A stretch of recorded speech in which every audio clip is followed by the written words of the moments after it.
Many times. Great, Colleges. great. That would be terrific. So, what I'm interested in specifically is when you first met Les. I first met Les here in Mahwah, around 17. He was doing a benefit for the firemen. And, A police department. well, either one. Yeah, I'm not in sure town, which in one. town. Yeah. Yeah. It was at Club 17. Yes, Remember that? yes, I do, yes. And my two uncles, Bobby and Pete Dominic, Uh-huh. played banjo. Oh, they did? They opened for him. See? Okay. And I went to see, because my two uncles, they were my teachers, I wanted to see them play the banjos too, you know. So I went there with my wife. I just moved there. What was that, 63, 64, 65? 63. 63? I moved here from Clifton. Okay. So you were already in the area? Yeah. And this yeah. would have been 63, 64? Yeah, something like that. Okay. At least 63. I mean, I think the earliest. And as it happened, the two banjos really played spectacular stuff, and the people went bananas, you know. And Les says, "Who the hell are these guys?"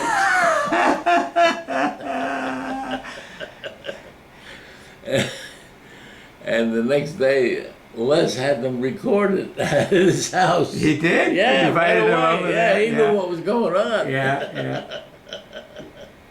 And they were recording his house the very next day. I don't know what records they made, but anyway, he recorded them.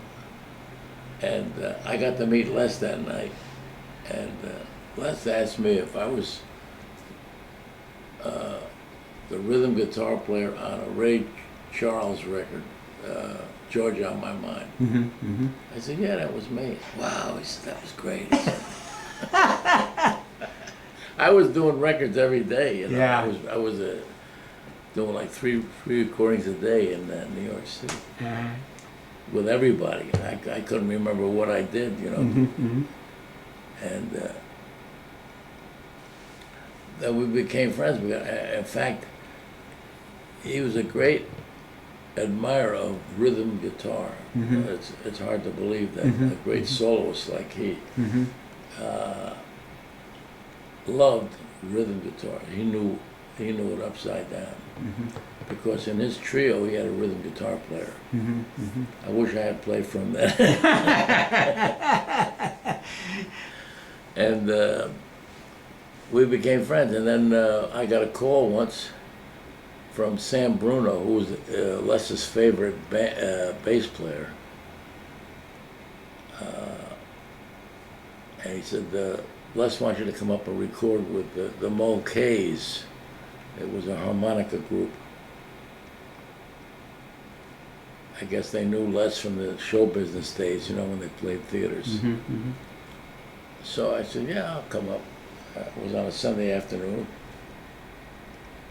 I was still in, that was way before, let me see, that's before 63. Because you came up from Clifton. Yeah.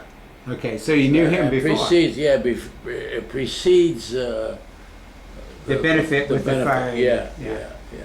And I went up, and Les was putting a mic on my rhythm guitar, and he says, "Where do you want me to put this?" I said, "You got to be kidding." You never had that before.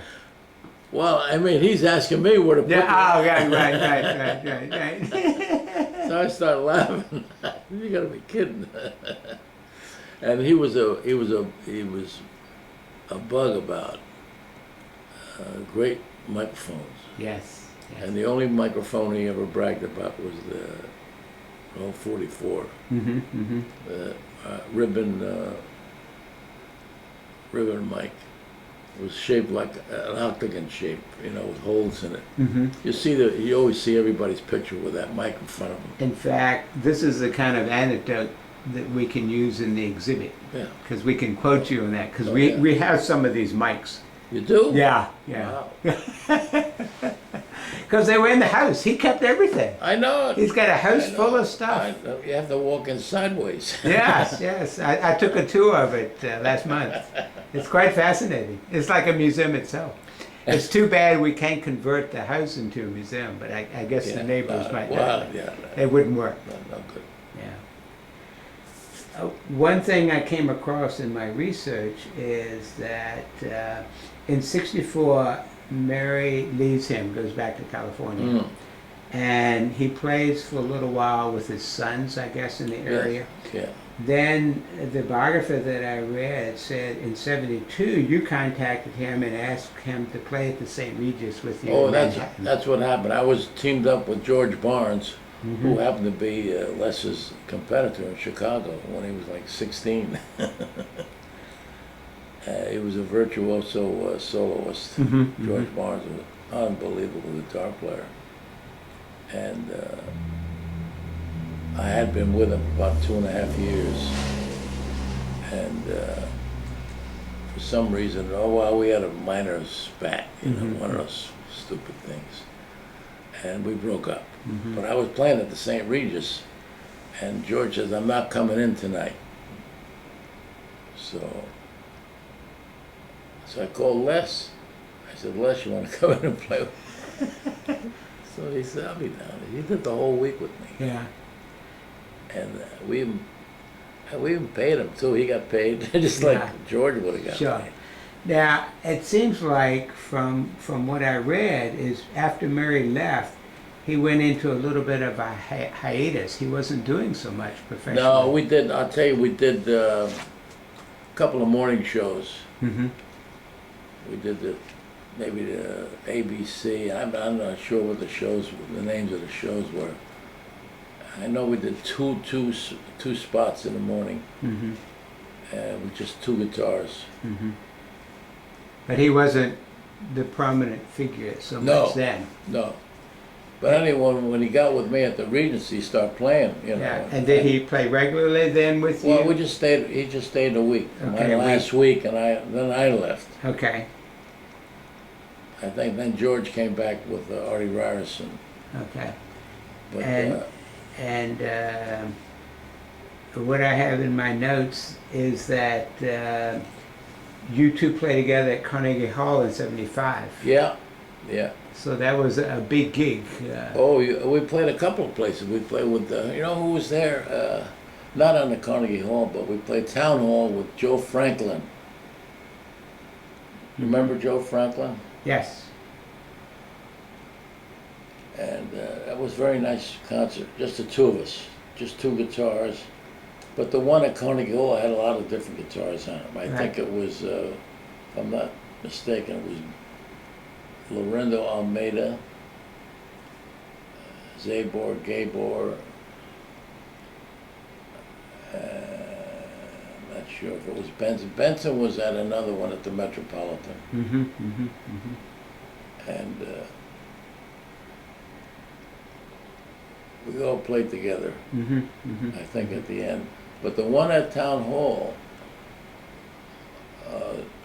Les was not involved. That was George Barnes and myself. Okay. That was with 7 other guitar players: Chuck Wayne, Tiny Grimes. I can't think of all the names.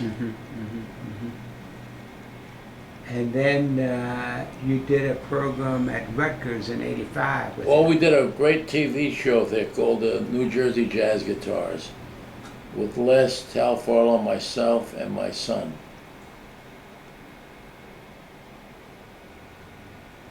Maybe that's something that we can track down a recording of. Oh, there is, definitely. Definitely is. There's a DVD or something on that. That would be interesting to have in Oh, the archive. right. Yeah, Yes, very good. yes. I wanted to ask you also if so your son had a relationship with Les also? Oh, sure, he loved what Les was doing, but he was going to high school, Sure. Don Bosco. Yeah, and maybe we could invite him to be involved in some of these Well, if programs you get him, also. he's in New York. He's always on the road. Right. If he was around and available. Yeah. Yeah. He lives in the area? He used to. Now he's living in New York. in Manhattan. So your first memory of meeting Les, when you went to his house to record, what was that like? That's what happened. You know, I was sitting home on a Sunday afternoon, and when Sam Bruno called me, he said, "Come on up. We're going to make a record over at Les Paul's house." So I jumped in the car. I knew how to get there. Yeah, yeah. And that was it. That was it. So had you been to a house before that time? No. It was kind of remote coming up to Mahwah. I was out in the boondocks in those days. Back up in Deer Haven. And Yeah. Who lived across from Don Cornell? Don Cornell, right. Lived across the street. Right. And he had an L5 guitar that Les Paul knew about. Really? Yeah. I'll tell you a side story on those Les Paul L5 rhythm guitars. They're exceptionally good. Eddie Lang played on one. And when I was in the Army at San Luis Obispo, California. Yeah, I was just at that last week. Beautiful, Right. Beautiful area. Yeah. Yeah. Well, for some reason, the Hollywood local didn't have a band to play in the New Year's weekend because all the musicians were working New Year's Eve. So they called an Army band to come down and play for all the acts, you know, Lena Horne and everybody. And we had a ball. They put us up in a hotel, and we spent 3 days there playing all weekend for everybody. And who was it? I can't think of his name now.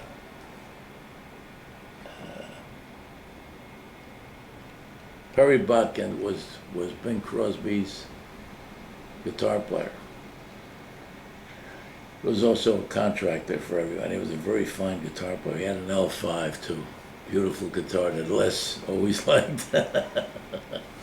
and many years later, I met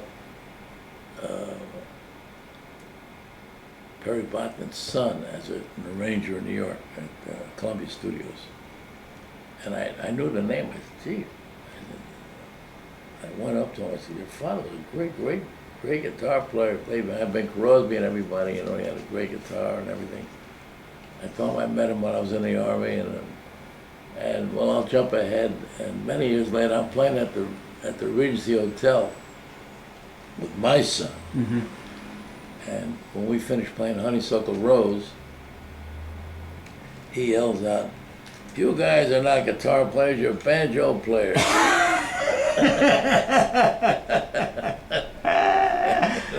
I took that as a compliment. So I went over to his table, and I knew who it was, you know. And I said, "Let's be serious on it." I said, "I know when your father died, whatever happened to the L5? Yeah.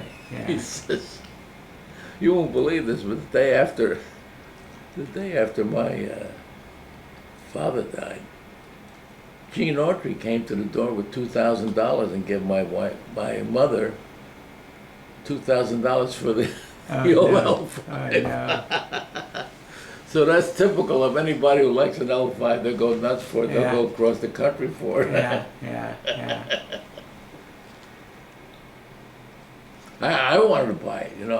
I thought maybe he said, "Well, I have it home." I said, "I'll buy it from him," but it didn't happen that way. Yeah. Well, then on the same topic, I bought a D'Angelico, which was better than the L5. And I bought it from George Barnes, who had no use for it at all. But he bought it because if you brought two guitars on a recording date, they gave you a double, which is $20 more. Yeah. So I'm playing. I did a lot of dates with George, you know, and he'd say, "I'm sick and tired of carrying this guitar around. I never get to play it."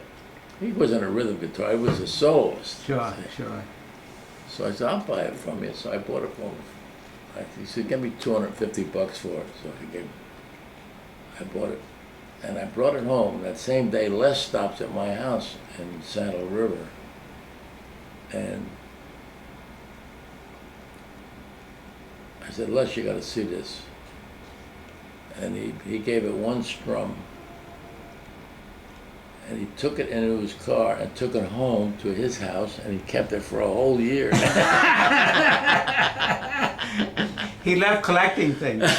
He loved collecting, right? That's right. He had it for a year. Yeah. And I had another one. I had another D'Angelico. I had a big Epiphone, and I didn't think anything about it. So one day I'm looking at the newspaper, a local newspaper, and there's a picture of Les playing on my guitar. But he was a good friend. Oh yeah. And he seemed to love life. I was in his presence 2 or 3 times. Yeah, and yeah. He had a lot of fun in life. Oh, all the time. Yeah. All the time. Everything was, let's have a good time. You know? Yeah. Now, did you ever play with him at Club 17? Or was that only your That uncle? night I did sit in with him. You did sit in? There was a band there, and the guitar player let me use his guitar, and I have a picture of us playing together. Oh, you did? Yeah, I'll try to get it for you. That'd be great. That would be great. Well, this has been a good beginning. Good. And what I'd like to do is stay in contact with you. Okay. Take your phone number. Yeah. And as our plans continue to develop, Yeah, give me a I'll call. be back in touch with you. Perfect. This is great. This is really good. I appreciate it. I'm going to turn this off now.